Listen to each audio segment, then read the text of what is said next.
Hi there, Adele here from Team EQ with one of my favorite topics: simple, successful conflict management. Grab pen, paper, water, and let's get started. This one's a little bit more topic heavy, or should I say a little bit more content. It's still only going to be about 12 minutes long. Successful conflict management is, I think, the holy grail for people who work within teams and whose teams are front facing or client facing. May I say, perhaps, and maybe this is something you can put down in big text or somewhere on the piece of paper, conflict's not a bad thing. Conflict is good. Conflict is something that is inevitable. As soon as you put different people who have different ways of seeing things, who have different ways of expressing things, there may be a chance of conflict evolving. Or you're working on a project together and different ways or different parts could get you to the same outcome, but they don't know how to articulate that. Well, that could create that conflict as well. And what I've seen so often is that conflict actually creates that third option. So they start co-creating together. And when you understand a little bit about conflict management and the fact that this thing is a skill that can be learned, it's part of our resilience piece within the Sustainable Workforce Project. It's an incredibly well-received piece within the project because of its application and because there isn't one person who hasn't got some sort of conflict going with somebody somewhere. And when you realize the whole big kahuna around conflict, that conflict can trigger our saboteurs, and when our saboteurs are heightened, that could then ignite the saboteurs of somebody else. That could be a huge turning point. So what happens is these two people who are in conflict, one saboteur, say the controller, is triggered, which then triggers the hypervigilant of another team member, and all of a sudden it's saboteur versus saboteur, as opposed to wanting to get to an outcome, because this is the clincher. In successful conflict management, saboteurs don't want resolution. They just want to be right. Okay, so if you've got somebody on the team or if you've clients who always just want to be right, no, that's their saboteurs talking. And it's one of the ways that we're going to teach you how to have that simple conflict management or successful conflict management structure. There's no scripts with regard to this. There is an understanding piece, there's an awareness piece, and then there's also actually a mental muscle piece of where we're going to build different neural pathways, because don't have to always go down the trigger route. You know, that's a word that's thrown about a lot currently. Trigger. Oh, it's triggering me. And I'm not saying don't trigger other people. Know that when you're triggered or they're triggered, you're going to keep on triggering each other, and you're going to go in a violent loop that's not actually not violent. It's going to be a loop that's successive and not necessarily going to get you to the outcome, because saboteurs don't want to have a resolution. They want to be right. So 2 big bombs already. Conflict triggers saboteurs. Saboteurs don't want resolution. They don't want an outcome to come to. They just want to be right. Oops. So how do you do this thing called conflict management, and how do you keep it simple?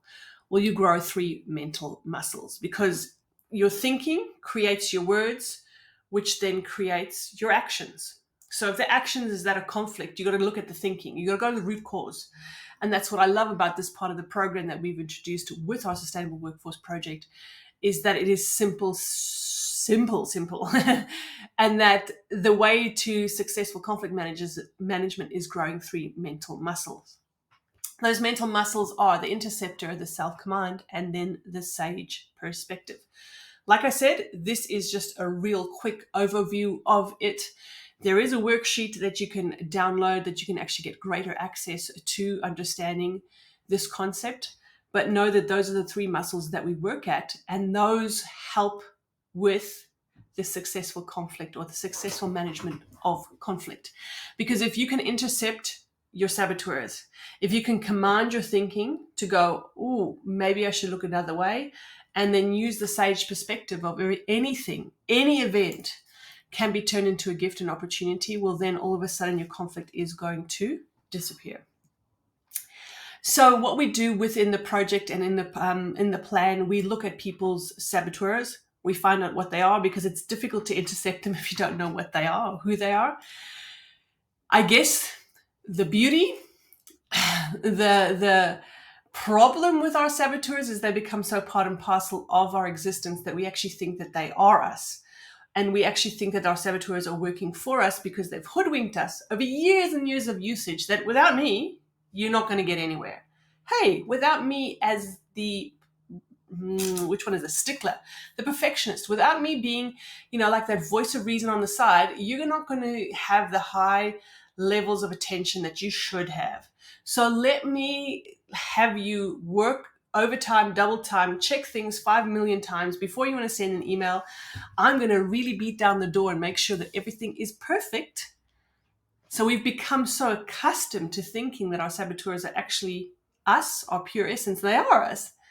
It's not necessarily the only part of us. And remember that the stickler, when in a confrontational situation, can trigger somebody else's, say, controller. And that's where the team dynamic gets really, really kind of lopsided. So look at the percentages. 92% have said that through the program they've become better at teamwork and collaboration, and better at conflict management comes in at a beautiful 84%. On the left, you can see the actual app that we work with. There's a lot of measurability with regard to the outcome. And again, it forms part of our resilience piece in the Sustainable Workforce Project. So there were 3 muscles I said. You intercept your saboteurs. There are 9, of which the judge is the big bad wolf, because these saboteurs can be triggered by the saboteurs of others. And also know, if you're somebody who walks around with big amount of stress, all stress is saboteur driven. Why? Because the saboteurs think they need to motivate us by putting our hand on the hot stove continually. So it's like, let's keep that hand on the hot stove for the person who's the perfectionist, because that drives and motivates them, when we want to share that there's actually a much easier way. So if you are somebody with a high level of stress, know that there will be some saboteur thinking. And what we want to get to is intercepting those saboteur thoughts, because through years and years of usage, they've hoodwinked us that they are the way to survival. And they are for survival, but they're not to thrive. We then work what's called the self-command muscle. Now, this is something that in Workspace has gotten a lot of attention over the last while. The act of mindfulness, the thing of taking a pause moment instead of flying off, off the short cuff. The self-command comes with a various amount of small little exercises that actually helps to shift our neural pathways to that of the saboteur land, into a very different region of our brain, which is called the sage. The sage has its own perspective. And of course, like I said, always the download is down below, where you can actually get a little bit more about the sage's showcase. It can show off to you as much as it wants to about its 5 beautiful superpowers. I think there was another thing I wanted to say about the saboteurs. So not only have they hoodwinked us that you can't do anything without them, they've become part and parcel of us. And they will play as big a role as they think they need to play when they feel that they're under pressure, under stress. So when you start doing this kind of work and going, no, hold on, I want to actually do conflict in a different way, they might shout and scream. They might not be very happy with the fact that you want to take on this new and different perspective, because they feel like they're under threat.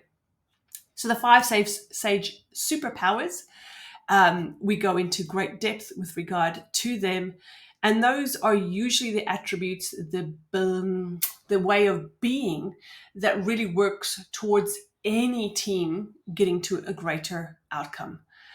When you put yourself in the shoes of somebody else, that's not empathy, it's empathy. It's missing an H. You explore different options. You want to become innovative in the way you're going to solve this problem. You work towards your navigation of values, and then take laser-like action without any procrastination, without any doubt, without any lack of confidence. That's when you really step into that beautiful other area. So the sage has this perspective or a lens that it looks through, and it says, this is a gift and opportunity. So this conflict that has arisen within the workspace, how do I turn it into a gift and opportunity? Do I need to actually grow one more of my sage muscles? Do I need a little bit more knowledge? Or do I need to take some innovative steps? And that's turning kind of lemons into lemonade, if you've ever heard that saying. And that's what the sage perspective is all about. In the heat of the moment, when there is that conflict happening, how do I turn that into a gift and opportunity? Maybe it is that I need to really learn how to listen. Maybe it is that I learn how to really communicate very well. Maybe it is that I really need to actually get hold of my saboteurs because mine are activating somebody else's. It is a bit of an introspective piece. It is a piece that calls for an awareness. However, again, we want to share, it's not just information for information's sake. It's how do we use these models to create that sustainable workplace workforce. And like I said, this forms part of our resilience piece. Download the model down below. You can utilize it to create your best team year yet, or you can hit the snooze button and continue the way you are going and know that that conflict avoidance or confrontation of it is not necessarily going to get you the outcome that you want. It may. There is another way. There is the sage perspective and the sage way where you can turn that conflict into a gift and opportunity. And maybe that opportunity or that gift is growing that prefrontal cortex part of the brain, growing that sage perspective. Maybe you need to get a little bit more knowledge around whatever area it is that there's conflict about, or maybe it's time for some great innovation. And we show you how to actually incorporate the sage perspective into great dialogue with clients. So there you go. Download is down below. How to utilize the sage's superpowers.